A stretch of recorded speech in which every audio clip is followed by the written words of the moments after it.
Hey everybody, welcome to Obscurities in Miniature, and we have today a somewhat belated weekly painting progress.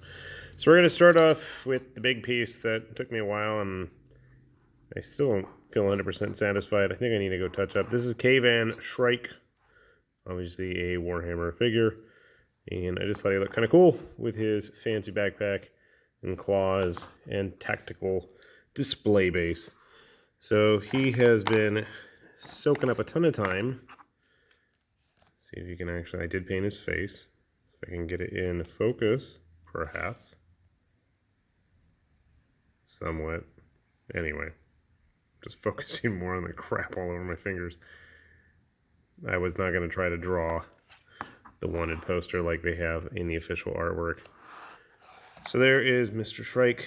In addition to him, I got a couple of random Bones figures, and I do mean totally random. A very generic-looking Elvish Ranger, and a super old-school-looking wizard like they used to be when I was a kid.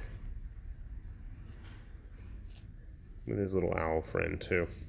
I really like this model. It was simple. I probably should do something on the back, other than try to do a crappy job highlighting, but he's done. I really like the face. He's one of those models that I got just about to the point where I was satisfied with him, and then he sat there for like a week on end. Next up, we have the Shikarri Nomad Crusaders from Shadows of Brimstone, and I got the whole unit done. And I regret not going with a darker color, or different color, I should say, for the ones that have visible skin. So let's see if I can at least focus on one at a time here.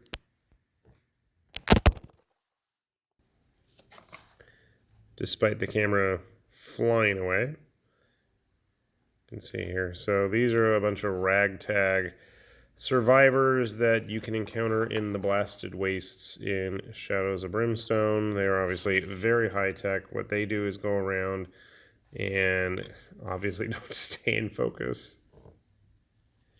There we go. I probably need to go back over some of these guys with a wash. It looks way too light on some of them. I thought I got them all.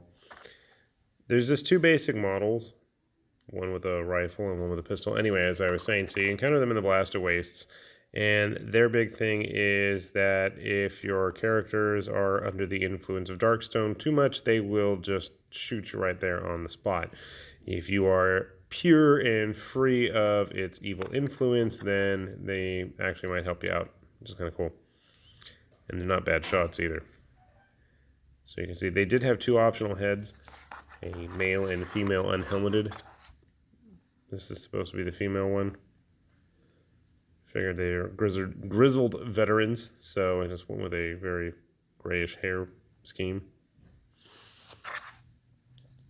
And the last one. For some reason, they remind me of one of the G.I. Joe Ninja figures. Night Creeper? I don't know.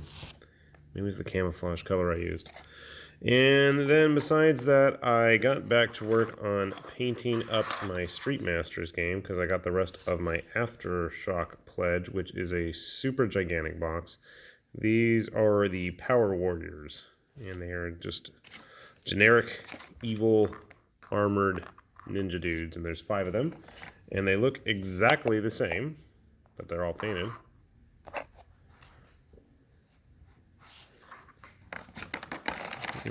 I don't remember. The Kingdom, that was the name of the in-game faction they're part of.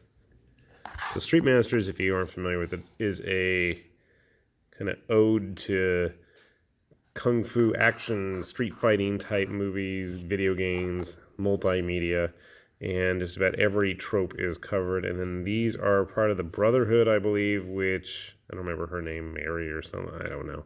Anyway. They got guns. I want to say they hang out with the Russians.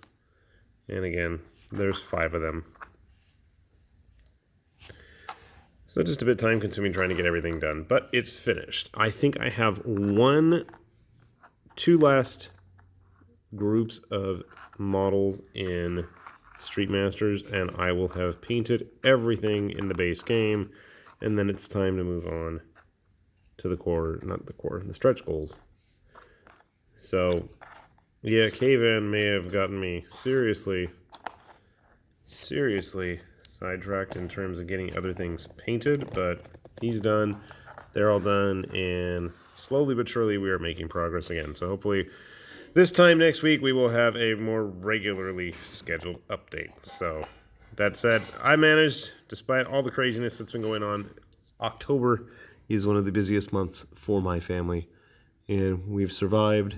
Hopefully you have too, and we have fun times ahead of us with all the holidays, which means plenty of painting time as well.